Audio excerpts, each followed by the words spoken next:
Quand on vit sur un tel territoire, le Québec fait 3 fois la France, la télésanté est du pain béni. Le professeur Beaulieu, basé à Montréal, a tout de suite compris l'intérêt du numérique avec la télémédecine. Il a lancé sa plateforme digitale React pour enseigner, échanger et bien sûr soigner à distance. Et ça commence dès le plus jeune âge. T'es prêt? Muscles? Tes muscles sont prêts? Oui. Dans la ville, je vois un violon. Alors, on a un projet de téléorthophonie en cours ici à l'hôpital Sainte-Justine. Puis ce qui est génial, c'est que les patients, les enfants, puis leurs parents, ils adorent ça. Ils sont à la maison pour leur téléconsultation en orthophonie. L'orthophoniste est ici à Sainte-Justine dans nos murs, puis on fait une séance de téléorthophonie. Les enfants, pourquoi ils adorent ça? C'est parce que c'est une technologie. Alors, ça consiste en plusieurs thérapies en orthophonie. Donc, il y a l'orthophoniste qui est ici, au CHU Sainte-Justine, le parent et l'enfant qui sont à domicile. Et donc, on a de 8 à 10 séances en orthophonie avec l'enfant et son parent, et l'orthophoniste qui est ici. Avec la technologie, le patient se retrouve encore davantage au cœur du système de soins. Deuxième exemple, un programme d'assistance ventilatoire avec visite virtuelle à domicile. Et en plus, en évitant de se déplacer, on limite les coûts et les risques d'infection.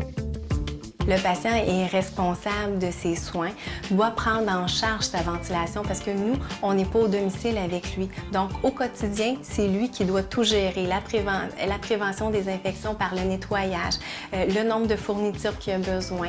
Donc, nous, dès le départ, on apprend aux patients à être autonomes et ça va dans le sens que le patient est partenaire avec nous, est partenaire de ses soins. Et évidemment, ça marche sur des interventions plus techniques. Des expériences de supervision en chirurgie et de suivi de beaucoup d'autres pathologies.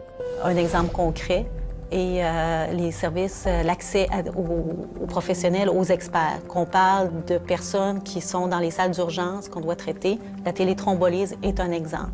Qu'on parle de patients qui sont en attente d'une greffe pulmonaire et qui doivent voir un pneumologue et qui sont en région éloignée.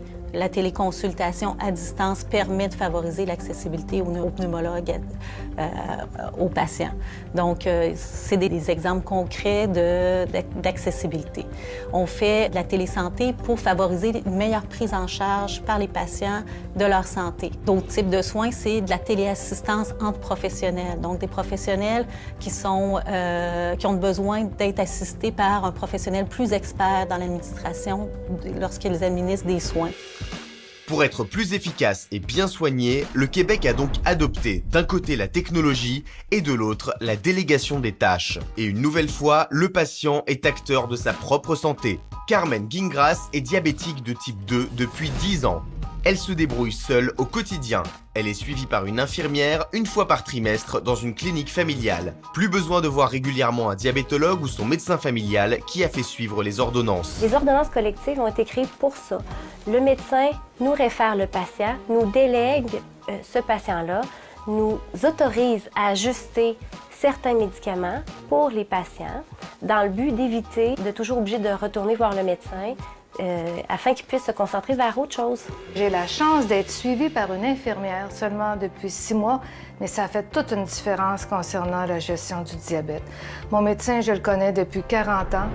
Ça n'a pas de prix pour moi. C'est un médecin que j'adore, évidemment.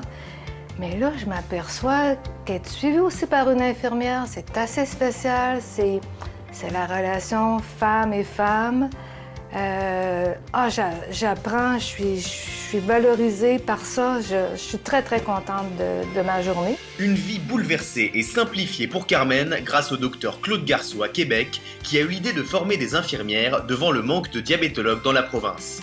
Après une plateforme d'échange digital autour du diabète, Claude Garceau veut aller plus loin. La prise en charge de la démence, avec les suivis de la médication, la dépression. Cette année, probablement que les anticoagulants oraux, probablement aussi cette année l'insuffisance cardiaque et l'insuffisance rénale. La maladie pulmonaire obstructive chronique est prise en charge en grande partie maintenant en communauté. Décidément, la télésanté se porte bien dans la belle province et sera bien demain le poumon du système médical du Québec.